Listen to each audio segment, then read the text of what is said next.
Dans cette édition, nous nous rendrons en Bretagne où dans certains lycées, des élèves sont formés à devenir les correspondants santé de leurs camarades. Nous verrons que les collectivités locales ont elles aussi leur site internet de vente aux enchères pour se débarrasser du matériel dont elles ne se servent plus. Mais rendons-nous d'abord dans le Val d'Oise où un lombriculteur propose des formations à des demandeurs d'emploi.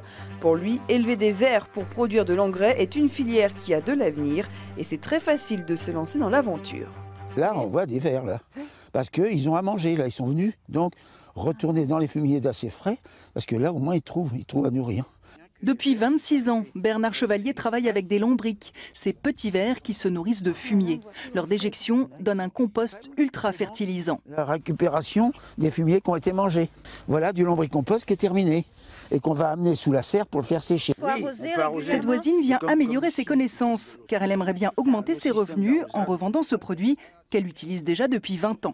Je fais un jus avec le lombricompost et je m'en sers pour les orchidées. Et j'ai les orchidées qui refleurissent sur une année 2 fois à 3 fois par an. Donc c'est quand même exceptionnel. Loïc, lui, découvre la lombriculture. En recherche d'emploi, il se verrait bien travailler dans le secteur. Pascal, également au chômage, sait déjà où se fournir en fumier, la matière première. Son père tient un centre équestre. Je ne pense pas en faire une activité complète, vivre de ça, mais un revenu complémentaire, ça serait possible. Oui. Le faire moi-même, non, je ne pense pas que j'aurai l'installation nécessaire pour, mais le vendre, oui, pourquoi pas, oui. Bernard Chevalier cherche des vendeurs, mais son postulat, c'est que tous les volontaires peuvent se lancer dans la lombriculture. Ils ont une brouette, ils ont un peu de fumier, ils ont un petit bout de jardin, ils font du lombricompost comme nous, mais en petite quantité au lieu d'en grosse quantité. Nous sommes des industriels, en gros. Eux, ce sera vraiment des petits particuliers. Il y a 26 ans, ce sexagénaire aussi a commencé en poussant une brouette. Avec 4 à 700 tonnes de compost vendues chaque année, il est devenu l'un des 10 plus gros lombriculteurs français. Comme les particuliers, les collectivités locales peuvent revendre le matériel ou encore les voitures de fonction dont elles ne se servent plus sur un site d'enchères spécialisé sur Internet. Un moyen sûr et efficace pour récupérer un peu d'argent. C'est un peu encombrant, mais si ça vous intéresse, ce skatepark est à vendre. La mairie de Bourdin va le mettre aux enchères sur Internet via un site dédié tout spécialement aux collectivités locales. Pour la mairie, cette vente va permettre de récupérer un peu d'argent, de le faire en toute transparence et de redonner une nouvelle vie à un équipement aujourd'hui à l'abandon. Ça redonne une vie aux objets, ça permet à certaines personnes d'en profiter. Et puis nous, ça nous fait quelques deniers. Ça ne nous rattrape pas le prix d'achat du départ, c'est évident. Mais bon, c'est pas perdu, quoi. Voilà. Pour vendre son skatepark, Aubourdin a fait appel à ce jeune entrepreneur parisien, David Riahi. Il a créé en 2005 Agorastore, qui est le eBay des collectivités, qui se présente comme un site d'enchères citoyennes. Ici, 11 véhicules de la mairie de Villeneuve-d'Ascq à vendre. Ailleurs, un piano à queue, un fauteuil de bureau et même un château dans son parc. Il y a également sur Agorastore quelque chose de particulier, qui est cette logique de véritable confiance, qui fait que les collectivités et les acheteurs aiment bien.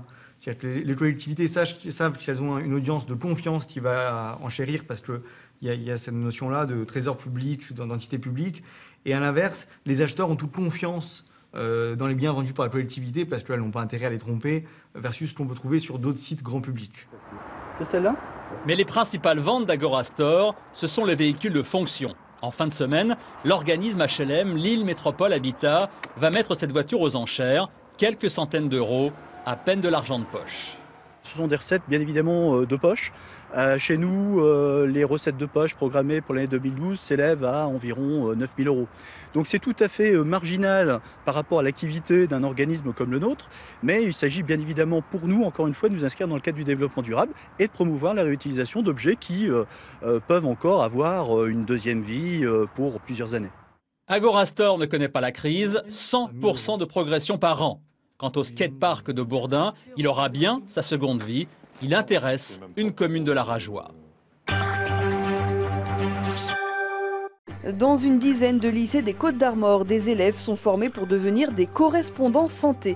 Ils deviennent ainsi les interlocuteurs privilégiés de leurs camarades qui peuvent leur demander conseil à un âge où il est parfois difficile de s'ouvrir aux adultes.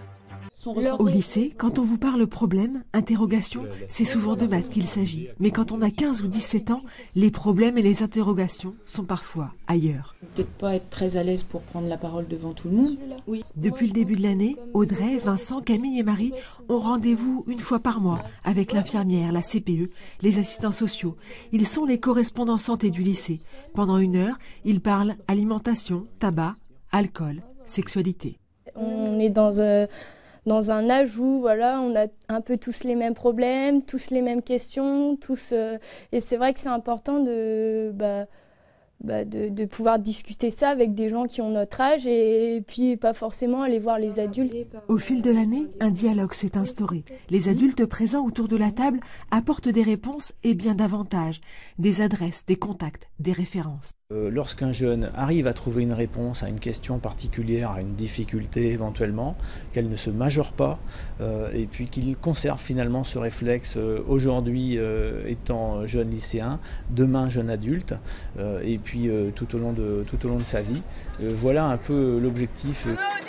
Tout à l'heure, à la récré, ou bien demain au self, un copain, une amie viendront peut-être les trouver avec une question. Ils seront alors les guider vers une infirmière, un psychologue, les aider. Les correspondants santé ne doivent pas rester seuls face au malheur ou aux bobos de leurs copains. Les adultes restent présents, veillent, mais ils savent que personne ne saura trouver les mots mieux qu'eux. C'est un impact qui est difficile à mesurer. On se dit aujourd'hui qu'en travaillant ou en misant sur l'humain, eh bien une seule vie sauvée n'aura pas de prix. L'école, les adultes, en quelques mois, tous ont beaucoup appris sur la vie. Ils sont devenus acteurs de leur santé, prêts à se lancer sur leur petit bout de chemin.